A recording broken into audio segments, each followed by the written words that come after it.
오늘의 성경 말씀은 요한복음 3장 16절에서 21절까지의 말씀입니다. 우리 다 함께 오늘의 성경 말씀을 읽도록 하겠습니다. 16절. 하나님이 세상을 이처럼 사랑하사 독생자를 주셨으니 이는 그를 믿는 자마다 멸망하지 않고 영생을 얻게 하려 하심이라. 17절. 하나님이 그 아들을 세상에 보내신 것은 세상을 심판하려 하심이 아니요 그로 말미암아 세상이 구원을 받게 하려 하심이라. 18절. 그를 믿는 자는 심판을 받지 아니하는 것이요 믿지 아니하는 자는 하나님의 독생자의 이름을 믿지 아니하므로 벌써 심판을 받은 것이니라. 19절. 그 정죄는 이것이니 곧 빛이 세상에 왔으되 사람들이 자기 행위가 악함으로 빛보다 어둠을 더 사랑한 것이니라. 20절. 악을 행하는 자마다 빛을 미워하여 빛으로 오지 아니하나니 이는 그 행위가 드러날까 함이요. 21절. 진리를 따르는 자는 빛으로 오나니 이는 그 행위가 하나님 안에서 행한 것임을 나타내려 함이라 하시니라. 아멘. 오늘은 이 요한복음 3장 16절에서 21절의 말씀을 가지고 왜 우리는 예수 그리스도를 믿어야 하나라는 제목으로 하나님의 은혜를 함께 나누도록 하겠습니다. 사실 이 내용은 믿음의 초신자들에게 어찌 보면 해당되는 내용인지도 모르겠습니다. 우리야 벌써 신앙생활을 몇십 년씩 한 사람들은 예수님을 믿어야 하는 이유는 다 답이 나와 있다고 생각하죠. 그러나 사실 조금 더 본질적으로 우리가 예수를 믿어야 하는 이유를 생각해 본다면 매우 심오한 문제에 놓여 있는 것입니다. 우선 이 설교를 하기 전에 우리는 세상 종교의 본질과 종류에 대해서 좀 알아볼 필요가 있어요. 사실 우리가 믿는 그리스도교, 기독교라고도 하죠. 기독교는 종교 중에 하나입니다. 그런데 문제는 우리 기독교는 일반 종교하고는 좀 달라요. 그런데 먼저 우리가 일반 종교가 어떤 것인지를 좀 논하고자 합니다. 사람들은 왜 종교를 믿을까요? 여러분들은 왜 종교를 믿습니까? 첫째, 종교를 믿는 이유를 심리적으로 또는 정신분석학적으로 분석해보면 인간은 초월적이고 절대적인 대상에게 의지하고자 하는 본성이 있다고 합니다. 왜 우리가 팬덤이 형성되고 또 어떤 사람을 숭배하고 어떤 사람을 존경하고 이러는 것은 인간의 본성 속에는 뭔가 정말 그 절대자에게 의지하고자 하는 본성이 있어요. 그러니까 이게 일종의 이제 심리적으로 본다면은 지배와 예속입니다. 지배와 예속. 근데 인간은요, 본질적으로 지배하고자 하는 욕망도 있지만 예속하고자 하는 욕망도 있어요. 그래서 어떤 절대적인 대상에게 예속하면 마음이 편안한 것이죠. 그러니까 이단에 빠진 사람들이 잘 못 빠져나오는 이유는 그렇게 예속되고 나면 영혼은 완전히 노예가 되고 마는 것입니다. 두 번째로 사람들이 종교를 믿는 이유를 분석해 보면요, 인간은 사실 이 세상이 왜 생겼나? 우리는 왜 살아가는가? 과연 이게 절대자가 있는 겁니까? 이런 궁극적인 존재의 문제가 사실은 해결이 아직도 안 됐거든요. 인류 역사가 6,000년이다, 수만 년이다, 여러 말들이 많습니다만은 존재의 근원에 대해서 또 인간 삶의 궁극적인 의미에 대해서 명쾌하게 인류는 아직도 해결을 못하고 있어요. 지금 제4차 산업혁명 시대를 맞아서 AI의 시대라고 합니다. 지금 하도 AI에서 이제 귀가 따가울 정도로 AI에 대한 논의를 많이 하고 있어요. 지금 이제 조금 더 지나면 인간은 옆에 아주 자기보다 훨씬 머리가 좋은 로봇을 한 명씩 데리고서 야, 이거 서류 좀 분석해. 그럼 쫙 분석해 줍니다. 이거 좀 프린트해. 그럼 프린트 다 해. 응? 자기가 원하는 정보를 다 얻어낼 수 있어요. 심지어는 야, 너 가서 청소 좀 해. 청소. 그럼 지가 알아서 청소 다 해줘. 요리 좀 해. 요리도 다 해줘요. 아니, 이거는 완전히 이렇게 편리할 수가 없는 그런 시대가 도래하고 있습니다. 그럼에도 불구하고 인간은 아직도 궁극적인 문제에 대한 퀘션 마크를 가지고 살아가고 있어요. 세 번째로 인간이 종교를 믿는 이유는요, 어떤 공동의 가치관 또는 어떤 신념 집단에 자기네들도 같이 속하고 싶어하는 귀속 본능이 있습니다. 어떻게 보면요, 지금 저도 이제 물론 제가 공부한 학교에서 그 학교는 이제 기본이 그 학교의 철학이 이제 유교예요. 유학. 그러다 보니까 그 사람들 보고 어떤 때는 저는 좀 어이가 없는 경우가 한두 번이 아니었어요. 왜냐하면 아니 이 시대에 그 당시에 조선 시대에 그 옷을 입고 모자를 쓰고 그리고 이미 죽어서 먼지가 되어버렸을 그 창시자를 향해서 제사를 지내고 막 이러는 거 보면요, 좀 어떤 때는 어이가 없어요. 아니 지금 세상이 어떤 세상인데. 근데 그들의 가치관을 이렇게 분석해보면, 저도 물론 이제 공부를 그 사람들하고 같이 했으니까 그분들하고 같이 이렇게 대화를 해보면 되게 편해요. 왜?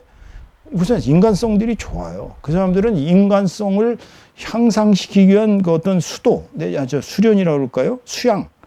그런 걸 많이 하신 분들이라 같이 대화라고 그러면 인간적이고 편하고 아주 좋습니다. 그런데 궁극적인 구원의 문제에 부딪히면 그분들하고 저는 이제 가치가 다르죠. 그분들은 구원이 뭔지를 몰라요. 구원이 있는지 없는지도 몰라요.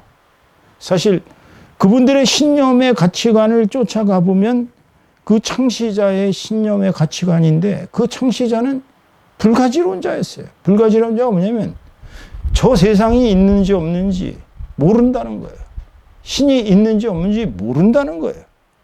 그런데 다만 이 세상에서의 예절을 잘하고 인간답게 도덕적으로 올바르게 살기 위해서 살아간다. 그렇게 하고서는 이제 자신은 죽어서 세상은 모르니까, 아니 살아서 세상도 모르는데 죽어서 세상을 어떻게 아느냐 그러면서 살아서의 일을 더 열심히 해라, 그렇게 가르쳤어요. 근데 그 신념의 가치관을 가진 사람들끼리의 공동의 어떤 기반, 그 기반을 연대를 하고 있는 것이 바로 그분들의 종교예요. 그 유교라고 합니다. 우리는 불교 믿는 사람들은 또 마찬가지거든요.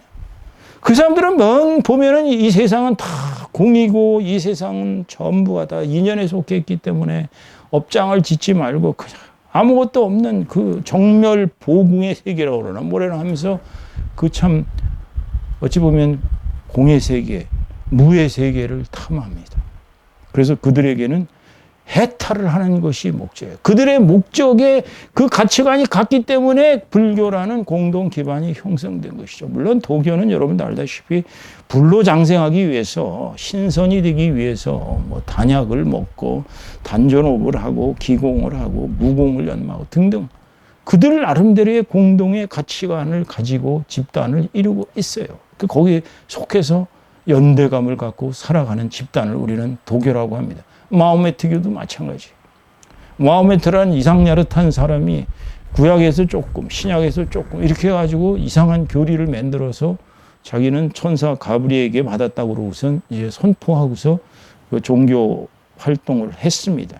믿으면 살려주고 안 믿으면 죽인다는 무지막지한 포교의 방식으로 그들은 엄청난 세력을 형성한 것이 이슬람의 역사입니다.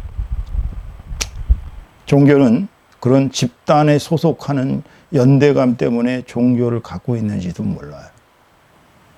네 번째로 사람들이 종교를 믿는 이유를 살펴보면요, 자신들이 살아갈 때, 인생을 살아가는데 어떤 기반이 필요하거든요. 기준이 필요해. 사실 우리는 살아가는데 기준이 없이 살아가면 우리가 그런 사람은 이제 막 사는 사람. 그죠? 우리가 어려서부터 이 키가 따갑게 부모에게 효도하고 나라에게 충성하고 이거 유교적 그런 그 윤리적 가치를 우리가 배웠어요. 불교에서는 이렇게 보시하라고 남한테 대자대비에게 잘 퍼줘야 된다고. 그 불교 믿는 사람들은 그래서 너그러워요. 그러니까 어떤 도덕적인 자기 삶의 도덕적인 기준이나 언행의 어떤 근거를 지침을 갖기 위해서 종교를 가진다고 봅니다. 물론 이 이외에도 무수히 많은 그러한 종교의 존재의 이유를 설파할 수 있습니다만, 지금 저는 뭐 종교론을 여러분들한테 설파하기 위해서 여기 서 있는 게 아니거든요. 여기까지만 하겠습니다. 자, 이 세상에 존재하는 종교가 대략 몇 개나 될 걸로 생각하세요?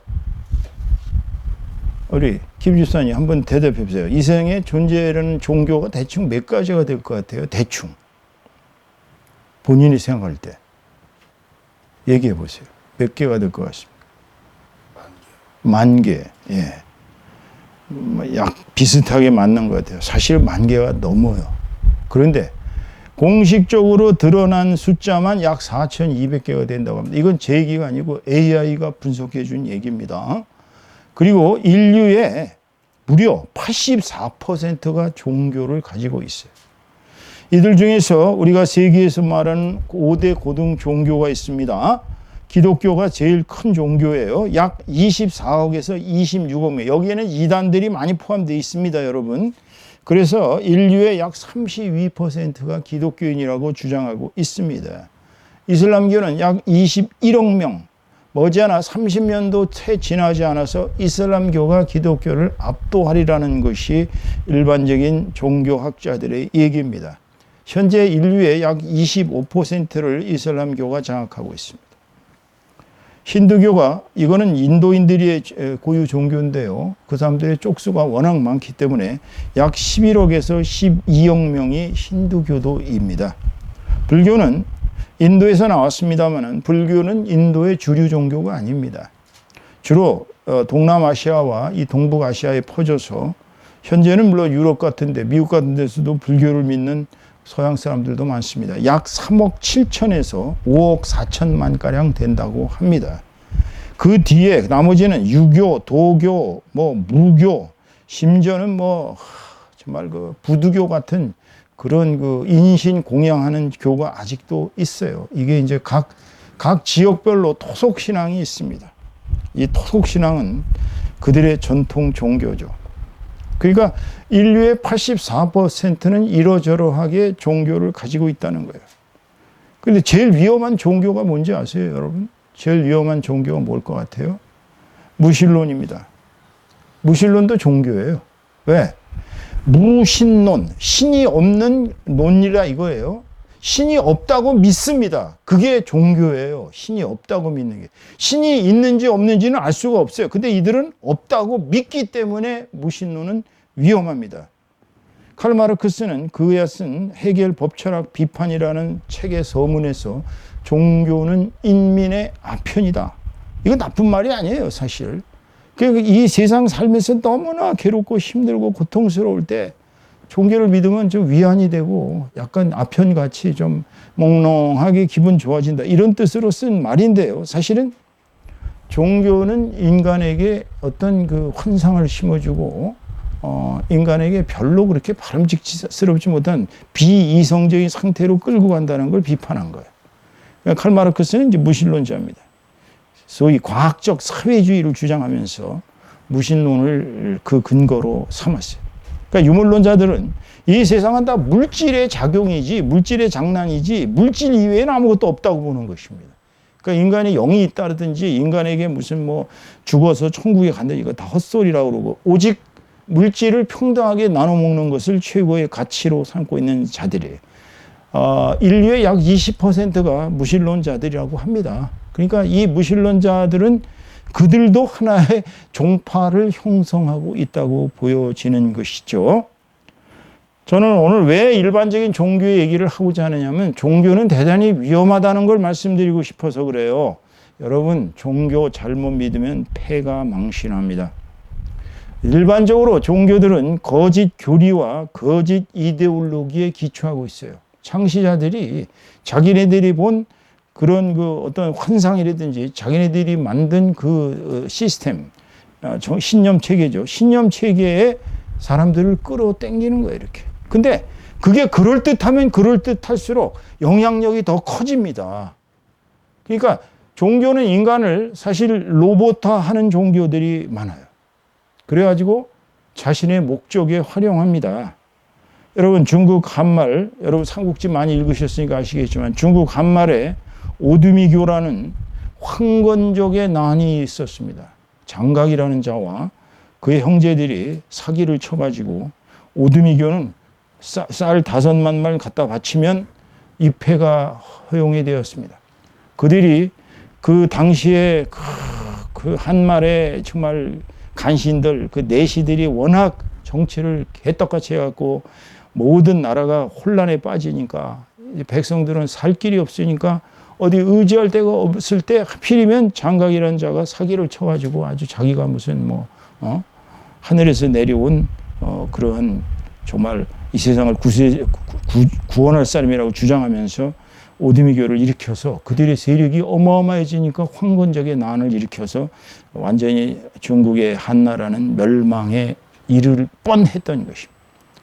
청나라 말엽에는요, 하도 이제 청나라 말엽에 여러분 아시다시피 서태후가 정치를 얼마나 엉터리로 했으면 한 번 식사가 수천만 원어치 정도를 먹으면서 온갖 사치와 또 온갖 음행과 그냥 갖은 악독한 짓을 다 저지르면서 그렇게 나라를 절단내서 혼란스러울 때 홍수전이라는 사람이 태평천국의 난을 일으켰습니다.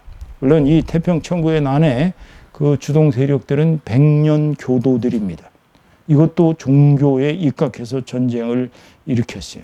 일제 때, 우리나라 일제 때 백백교라고 수백 명을 그야말로 몰살시킨 아주 참혹한 이단이 있었습니다. 종교가 이렇게 위험한 거예요. 두 번째로 종교가 왜 위험하냐? 종교는요, 경제력과 노동력과 성적 착취를 일삼습니다. 그냥 주는 게 아니라 뺏는 것이 목적이에요. 이렇게 경제력도 뺏고 노동력도 뺏고 성적인 능력도 뺏고 결국은 JMS 정명석이, 저는 그런 종교에 빠져 있는 사람들을 이해를 할 수가 없어요. 여러분들도 마찬가지일 겁니다.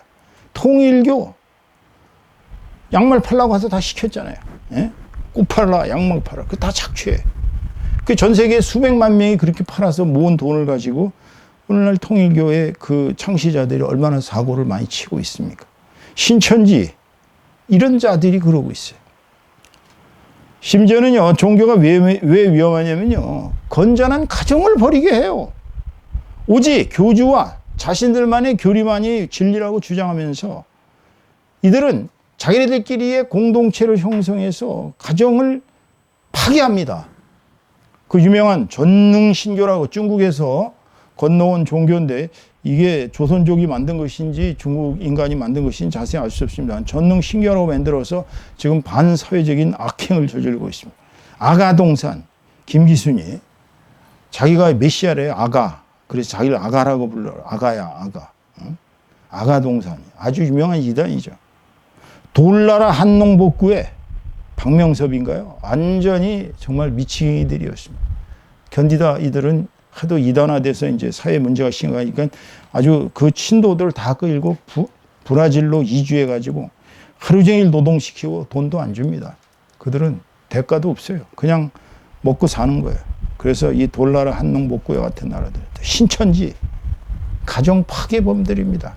이런 종교가 얼마나 위험한지 몰라요, 여러분. 그러니까 종교 생활을 하면 이 종교가 진짜인지 아닌지를 판별할 여러분의 기준이 없으면 누가 와서 저도 어릴 때 이제 종교 생활, 저 이렇게 기독교 안 믿을 때 저희 어머니가 어디 가서 듣고 오셨는지, 야, 그 남녀 호랭개네. 아침에 뭐 이렇게 동쪽을 향해서 뭐 몇백 동안 남녀 호랭개, 남녀호랭이면 병이 났고 뭐 아픈 사람들이 다 일어서고 뭐 그 다음에 잘 살게 되고 좋대더라. 거기 한번 가서 우리도 한번 가볼래? 그래서 내가 어머니, 제가 알아보고서 그거는 외색 종교, 일본인들의 종교예요. 그런 거 믿지 마세요. 종교 잘 판단해야 됩니다. 종교를 어떻게 판단해야 되느냐? 참 종교냐, 거짓 종교냐? 자, 이제 이 기준을 여러분 잘 판단하셔야 됩니다. 첫째, 신자들의 영혼을 구원하는 참된 신앙 대상이 있는가? 이게 첫 번째 기준이에요. 참된 신앙 대상은 뭐예요? 진짜 절대자라야 돼. 진짜 절대. 돌멩이에다 갖다가 기도해봤자 돌멩이가 역사하겠어요? 나무에 새겨놓고 거기다가 기도하면 새겨지겠, 그 사람, 그 존재가 뭘 하겠냐고. 참신, 참절대자, 참하나님, 참능력자, 살아계신 분, 이런 분을 믿어야 돼. 지금 세계 종교 중에서 그 신앙 대상으로 살아있는 존재가 누가 있어요? 공자가 살아 있습니까? 부처가 살아 있습니까? 마호메트가 살아 있어요? 없어요. 오직 살아 있는 분은 예수밖에 없습니다. 그러니까 진짜 절대 신앙자를 잘 찾아야 됩니다. 그게 첫 번째 기준이에요. 아무 힘도 능력도 없는 사람 믿으면 뭔 소용이 있냐고. 부모가 능력이 없으면 막말로 해서 내가 지금 당장 돈 1,000만 원이 없으면 큰일 났다 싶어도 부모한테 얘기해봤자 소용도 없어요. 부모가 뭐 도와줄 방법이 없잖아. 없는데 어떻게. 그게 능력이 있는 진짜 신앙 대상자를 찾아야 됩니다. 근데 하나님은 전지전능하시고 무소불위하시며 없는 데가 없으시잖아요. 하나님은 이 세상 온 우주 만물의 주인이시잖아요. 그러니까 절대자를 잘 믿어야 됩니다. 첫째는. 둘째, 그 신앙의 기본인 경전이 참된 진리냐 아니냐. 진리. 사기 얼마든지 칠 수 있어요.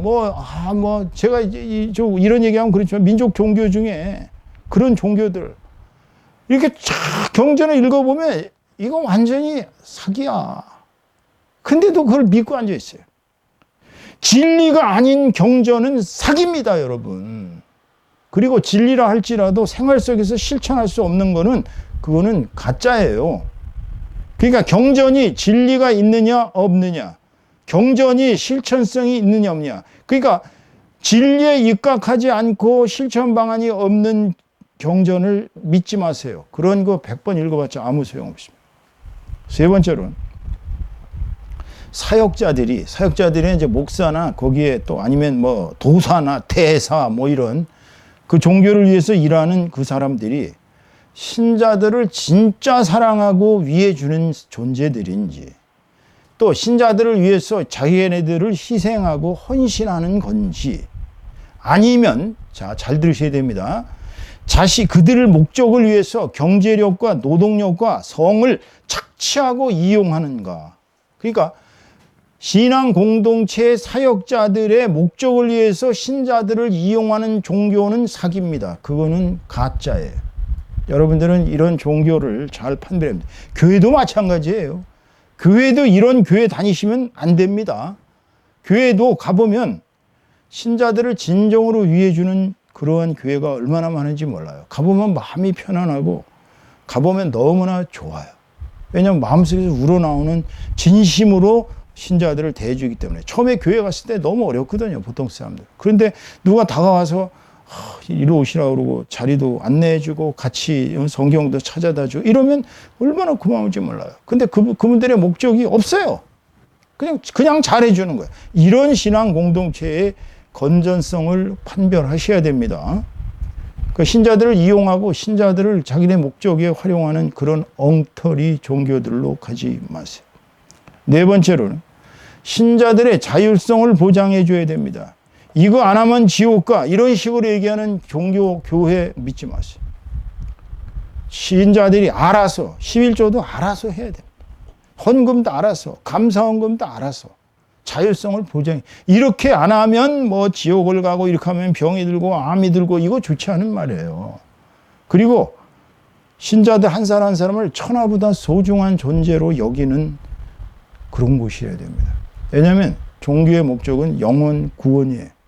그 한 사람의 영혼이 천하보다 소중합니다.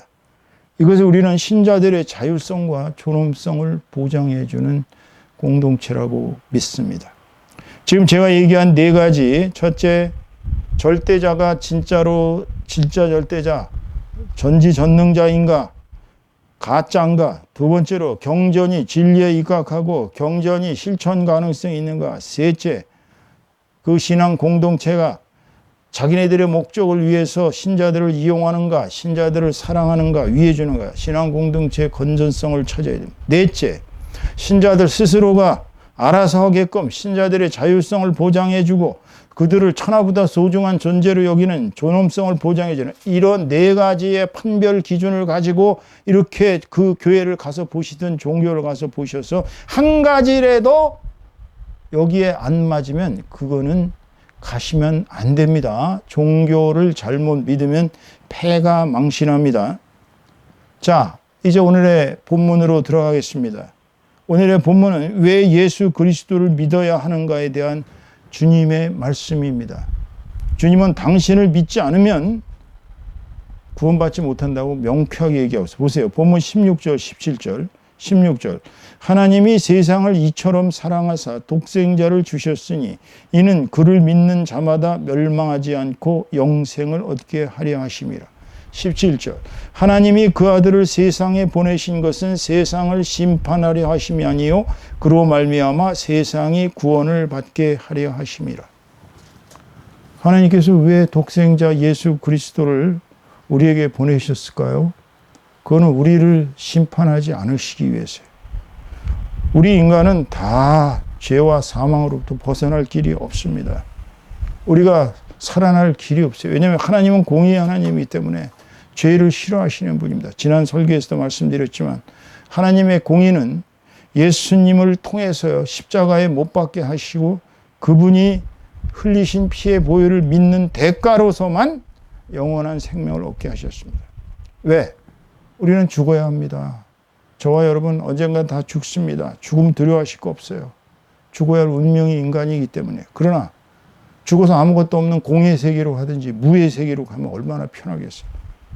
아무리 나쁜 짓을 했어도 죽으면 끝난다고 그러면 그거보다 더 편한 게 있어요. 근데 문제는 우리가 살면서 그렇게 아무렇게나 살아도 문제가 해결될 길이 없다는 거예요. 히브리서 9장 27절에 보면 한 번 죽는 것은 사람에게 정해진 것이요 그 후에는 심판이 있으리니 그랬습니다. 반드시 사람은 죽습니다. 안 죽은 사람 예수님밖에 없어요. 그럼 죽으면 그 다음에 어디 가요? 하나님 심판대 앞에 서야 합니다. 심판대 앞에 서면 자신의 과거의 모든 언행이 좌르르르 다 나옵니다. 그러면 문제가 달라지죠. 거기서 잘못했어요, 주님. 저 회개합니다. 저를 한 번만 천국으로 보내주세요. 없어요. 그 앞에 서면 이제는 끝입니다. 주님이 얘기하시죠. 자, 네 언행을 다 봤으니까 너는 어떻게 천국에 가야 되느냐 지옥에 가야 되느냐. 그럼 대부분이 한 번만 용서해 주시면 제가 회개하고 올바로 살겠다고. 그러나 이미 이 땅에 살아있을 때 죽기 직전까지 회개해야지 회개하지 않은 영혼은 주님의 심판대 앞에서 의롭다 인정을 못 받기 때문에 다 심판을 받을 수밖에 없는 것입니다. 우리는 오직 하나님의 독생자이신 구세주를 믿어야 구원을 받을 수 있어요. 믿지 않는 자를 구원하시는 하나님은 아니세요. 하나님의 인류를 사랑해서 독생자를 보내셔서 그를 십자가에 달리신 것은 그를 믿기만 하면 구원받겠다는 거예요. 제가 미국 보스턴에 있을 때 하버드 대학에 가면은 그 하버드 대학은 세계 최초의 참 어찌 본다면 유니버설리스트들의 집합처입니다. 유니버설리스트는 뭔지 아시죠? 그들은 그렇게 주장합니다. 하나님은 인자하신 하나님이고 사랑의 하나님이시기 때문에 우리가 죄를 짓고 우리가 이 세상에 잘못해도 하나님은 오직 예수를 통해서만 구원하는 것이 아니라 그냥 궁극적으로 우리는 다 구원받는다. 그러니까 모든 종교는 다 구원받는다고 주장하는 것이 유니버설리스트들, 유니버설리즘입니다. 거짓말입니다. 하나님께서는 오직 예수 그리스도를 믿는 자만 구원하시기로 그렇게 정해 놓으셨어요. 요한복음 14장 6절에서 보면 예수께서 이르시되 내가 곧 길이요 진리요 생명이니 나로 말미암지 않고는 아버지께로 올 자가 없느니라. 자, 주님이 당신을 길이라고 그랬어요. 길은 뭐야? 우리가 가야 할 그대로 따라가면 됩니다. 진리예요. 예수님은 진리입니다. 예수님을 알면 이 세상의 모든 학문이 다 풀려요. 과학이 다 풀려요. 철학이 다 풀려요. 왜냐하면 그분 자체가 진리니까. 말씀, 로고스니까. 생명입니다. 주님에게는 죽음이 없어요. 생명입니다. 그러니까 주님을 통하지 않고는 아버지께로 올 자가 없다. 이걸 가지고 진짜 기독교 편벽되다. 기독교는 오직 지네들만 구원받는다고 그런다. 기독교는 정말 독단적인 종교다. 이렇게 주장하시면 안 됩니다. 그럼 예수님이 만약 여기서 예수께서 이르시되 나 이외에도 길도 많고 진리도 많고 생명도 많이 나를 믿지 않아도 하늘에 아버지께로 올 자가 많다. 이렇게 거짓말을 하셨다면 그건 예수님이 거짓말쟁이 되는 거죠. 예수님을 믿어야만 천국에 들어갈 수가 있기 때문에 그렇게 얘기하신 거거든요. 사도행전 4장 12절에는 이렇게 얘기하고 있습니다. 다른 이로서는 구원을 받을 수 없나니 천하 사람 중에 구원을 받을 만한 다른 이름을 우리에게 주신 일이 없음이라 하였더라. 이 세상에 누구를 믿고 구원을 받을 수 있겠어요? 그 주홍빛 같은 죄가 어떻게 사해지겠어요? 하나님의 무시무시한 그 공의의 심판을 견뎌낼 존재가 어디 있어요? 오직 예수의 십자가의 보혈, 그 귀한 생명의 보혈이 우리에게 뿌려졌기 때문에 예수 믿고 구원받는 것입니다. 그렇다면 누가 예수님 이외를 대신할 수 있겠느냐고요? 없어요. 로마서 6장 23절에 보면 죄의 삭은 사망이요 하나님의 은사는 그리스도 예수 우리 주 안에 있는 영생이니라 그랬어요. 이거 영생하니까 영생을 사람들이 너무 간단히 생각하는 것 같아요. 영생은요 인류의 꿈입니다. 영생보다 더 좋은 게 어디 있겠어요? 여러분 죽었어요. 죽었는데 지옥불에 들어가서 영벌을 받고 사는 게 좋겠어요? 아니면 영원한 생명을 누리고 복락 속에 그야말로 죽음도 없이 모든 고통, 슬픔 다 벗어나서 하나님과 예수님과 함께 그곳에 있는 정말 신령한 영들과 함께 영생을 누리며 사는 게 좋겠어요? 저는 영생을 누리고 살고 싶어요.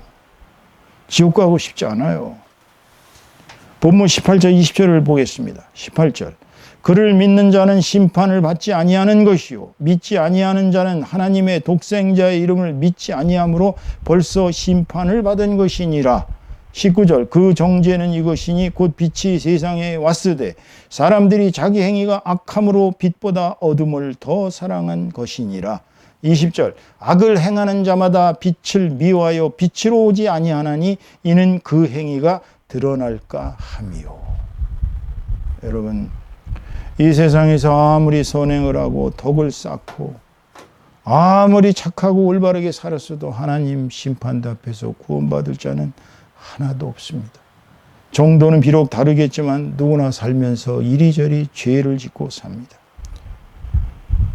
가장 큰 죄가 뭔지 아세요? 여러분 가장 큰 죄가 바로 하나님을 부인하는 것입니다.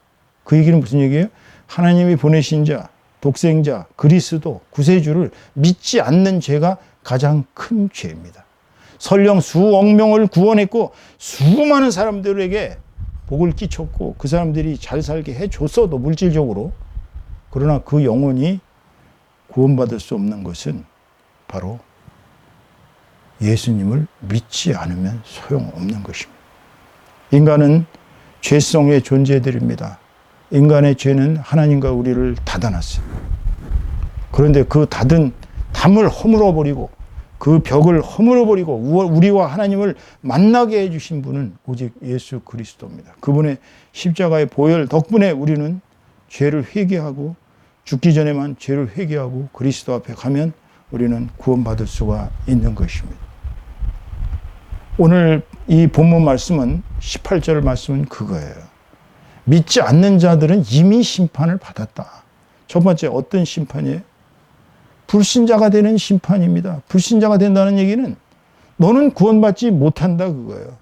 저주도 그런 저주가 없어요. 만약 자식들이 2명이 있는데 한 명의 자식에 너는 내 재산을 다 상속받고 너는 행복하게 살아라. 그러면서 그에게 축복을 해주는 자식이 있고 그건 축복입니다. 또 하나의 자식이 있는데 너는 이 애비를 애비같이 여기지도 않았고 너는 이 애비를 개떡같이 여겼으니까 너는 이제 유산이고 뭐 아무것도 없다. 너는 거지로 살든지 뭐로 살든지 나하고는 관계없다라고 딱 거절해버리면 그 자식은 저주받은 거 아니겠어요? 여러분 구원을 받지 못하는 저주가 더 큰 저주가 어디 있겠어요? 그러니까 믿지 않으면 가장 큰 저주는 믿지 않는 그 자체 죄의 삭을 치러야 하는 그게 너무나 큰 거예요. 두 번째로는요, 예수 그리스도의 빛의 세계에 들어오지 못합니다. 자, 이쪽은 영원한 생명의 그야말로 정말 즐겁고 행복하고 복락의 세계고, 이쪽은 그냥 불 속에서, 불못 속에서 허구한 날 고통당하는 지옥불의 고통 속에서 이쪽 세계를 들어올 길이 없어요. 믿지 않는 자들은 이쪽으로 가야 됩니다. 이 어둠의 세계는 사단이 지배하고 있는 세계예요. 사단은 한 명이라도 더 우는 사자같이 우리를 노리고 있다가 우리가 타락하고 우리가 영원히 예수를 부인하고 그렇게 해서 지옥으로 끌고 와서 지옥에 있는 세력이 많아지면 많아질수록 즐거워하는 것이 사단입니다, 여러분. 본문 19절은 그 말씀을 하고 있는 거예요. 내 빛의 세계로, 예수님의 빛의 세계로 한번 들어가 보세요. 얼마나 행복하겠어요. 그런데 빛의 세계를 못 들어가. 진리의 세계가 아니야. 어둠의 세계야. 거짓의 세계, 거짓의 아비의 쫄자가 되는 것입니다. 본문 20절 말씀 뭐예요? 예수님의 빛이 안 들어온 사람들은 점점 더 악행으로 나가게 됩니다. 양심이 화인 맞은 꼴이 되기 때문에 예수를 안 믿는 사람들의 특징은 점점 더 악행이 가중됩니다. 이렇게. 예? 가중되다가 결국은 멸망의 길로 갈 수밖에 없는 것입니다. 오늘 본문 21절 마지막 절을 봅니다. 진리를 따르는 자는 빛으로 오나니 이는 그 행위가 하나님 안에서 행한 것임을 나타내려 함이라 하시니라. 예수를 믿음으로써 우리는 진리의 왕이신 예수 그리스도의 빛의 세계로 들어오게 된 것입니다. 그 빛의 세계는 놀라운 축복의 세계입니다. 예수를 믿고 그분을 따라서 하는 행위는, 말과 행위는 우리는 기준이 있어요. 예수님을 따라서 말하고 예수님을 따라서 행동하면 돼요. 그렇게 하면 우리는 거룩하고 신령한 세계에 속한 사람들이 됩니다. 즉 예수 그리스도의 빛 가운데서 살아가는 성도들만이 행할 수 있는 행동들을 합니다. 여러분, 예수님은 우리에게 뭘 바라셨어요? 뭐 교주들처럼, 이단 교주들처럼 또는 대형교회 목사들처럼 우리에게 뭘 바라셨습니까? 우리를 이용해서 우리를 그야말로 당신의 목적으로 삼기 위해서 그러셨을까요? 경배받기 위해서요? 아닙니다. 예수님은 오직 우리의 영혼이 구원받고 하나님의 자녀가 되어서 천국에 와서 영생을 누리는 그 기쁨을 받게 하기 위해서 우리를 가르치신 겁니다. 그러니까 우리는 예수님을 따라 살면 우리의 삶 자체가 하나님께 영광을 돌리게 되는 것입니다. 오늘 설교의 결론을 맺습니다. 이 세상의 종교는 실로 다양하고 인류의 약 84%는 이러저러한 종교를 가지고 있습니다. 그러나 세상의 종교는 다 좋은 것이 아닙니다. 잘못 믿으면 매우 위험합니다. 폐가 망신할 수 있습니다. 그러므로 좋은 종교를, 올바른 종교를 선택하기 위해서는 첫째, 참된 진리에 입각하고 우리의 영혼을 궁극적으로 구원받을 수 있으며 사랑과 희생에 입각한 실천적 종교를 택해야 합니다.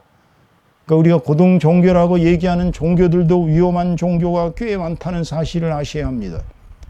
세 번째로, 모든 종교 중에서 기독교는 참 절대자이신 하나님의 사랑이 우리에게 먼저 나타나신 것입니다. 그것이 바로 외아들이자 그분의 보내신 외아들이자 구세주를 우리에게 주신 거예요. 그야말로 유월절 어린 양 희생물로 우리에게 주시고 그분이 흘리신 십자가의 보혈을 믿기만 하면 우리가 죄와 사망에서 벗어나 영생의 구원을 받을 수 있는 유일한 길을 열어주신 것입니다. 이 망극한 하나님의 은혜를 우리는 매일매일 감사해도 부족합니다. 어떻게 우리가 죄를 구원받고 우리가 어떻게 하나님의 자녀가 될 수 있겠어요? 그런데 문제는 예수 그리스도를 믿지 않는 자들에게는 첫 번째로 불신자의 정죄를 받을 수밖에 없습니다. 즉 영혼 구원을 받을 수가 없어요. 예수 믿지 않는 자들은 불신자의 정죄로서 영혼 구원을 받지 못합니다. 그리고 살아가면서 계속 사단의 진영에 속할 수밖에 없게 되고 거듭 죄를 거듭하다 보면 궁극적으로 사망에 이르고 결국은 그 영혼은 영벌에 이를 수밖에 없는 것입니다. 오늘 설교의 마지막 결론입니다. 왜 우리는 예수 그리스도를 믿어야 하는가?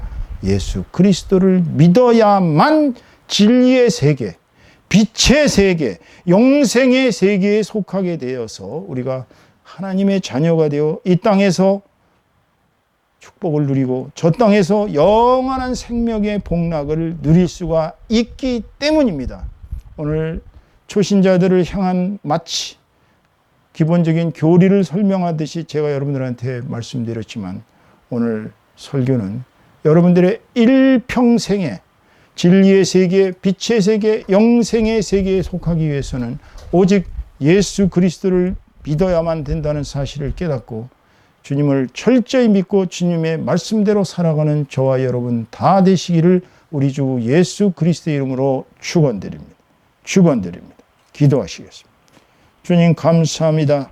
이 세상 모든 이름 중에 오직 예수 그리스도를 믿는 믿음만이 우리를 영벌에서 멸망에서 죄에서 구원하고 하나님의 천국에 이룰 수 있게 해주심을 감사를 드립니다. 주님의 십자가의 보혈의 희생을 믿기만 하면 구원받는 이 놀라운 사실을 이 주변에 믿지 않고 정말 수년간을 전도하고 수년간을 그들을 위해서 중보 기도해도 믿지 않는 그들에게 오늘의 설교가 꼭 들어가서 그들이 예수를 믿는 사람들로 변화되도록 역사해 주시옵소서. 그리하여 그들이 영원한 생명을 받아 누리는 참된 주님의 백성, 주님의 제자, 하나님의 자녀가 되는 놀라운 특권을 누릴 수 있도록 축복해 주시옵소서. 모든 것을 주께 의탁하오며 우리 주 예수 그리스도의 이름으로 감사하고 축복하며 기도 올려드리옵나이다. 아멘, 아멘, 아멘.